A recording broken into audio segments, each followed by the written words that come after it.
Donc la galerie Adger est une affaire familiale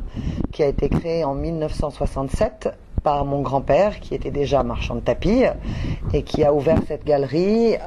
avec mon père, Reynold Adger, qui malheureusement m'a quitté il y a 2 ans et qui était un grand spécialiste dans le domaine du tapis et de la tapisserie ancienne. Et, ayant un grand attachement à cette galerie,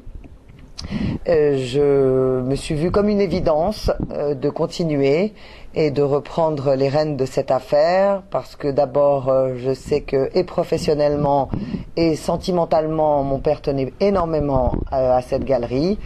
et avec l'encouragement de mes confrères et même d'anciens clients de la maison, on m'a encouragé à continuer et à poursuivre cette aventure familiale. La grande majorité des tapisseries que l'on peut trouver sur le marché viennent la plupart du temps de la manufacture d'Aubusson. Alors, pour la plupart des clients qui rentrent ici à la galerie, c'est très souvent la manufacture des gobelins que l'on recherche, je pense par un manque de connaissance des clients qui demandent gobelin et qui d'ailleurs au lieu d'appeler ça une tapisserie, appellent ça un gobelin. Voilà. Je fais mon travail et j'essaye de leur expliquer qu'avec toutes les différentes origines que l'on peut découvrir dans la tapisserie, suivant les époques, il n'y a pas que la manufacture des gobelins et que l'on peut trouver de très belles tapisseries, que ça soit dans les tapisseries Audenarde, Bruges, Bruxelles, enfin toutes les tapisseries flamandes et toutes les origines des tapisseries françaises, même d'ailleurs avant la création des gobelins.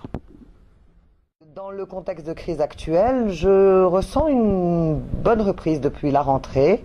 et je suis certaine que dans les 2 prochaines années qui arrivent, le marché de l'art va bien reprendre et il n'y a aucune raison que ça s'arrête de cette manière comme l'a été l'année dernière où ça a été assez difficile l'année dernière. Et là, sincèrement, depuis le mois de septembre, octobre, on a beaucoup plus de demandes, de fréquentation et d'étrangers aussi. Les étrangers commencent un petit peu à revenir, donc que du positif. Et oui, les Américains reviennent un petit peu en France, ce qui est agréable, voilà, malgré le cours du dollar, mais je ne désespère pas et je sais qu'ils vont recommencer à acheter chez nous en France.